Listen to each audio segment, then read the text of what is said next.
Welcome viewer, I am Murugan S. This video tutorial describes, create disk cleanup all items selected shortcut in Windows 10. Right click new shortcut. Type clean mgr space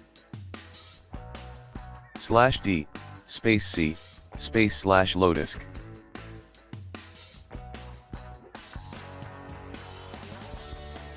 Click next. Change name of the shortcut.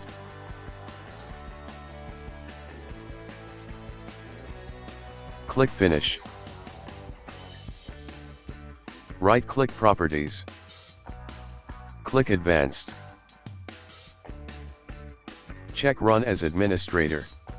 Click OK. Click apply, OK.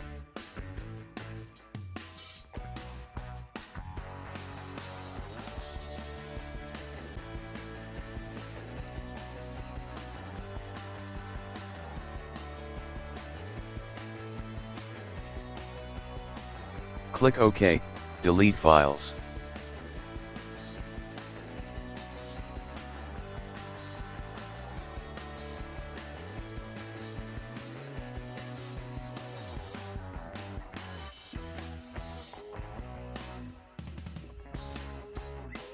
Thanks for watching. I hope this video tutorial helps to solve the problem. Please like, share and don't forget to subscribe my channel. See you next video.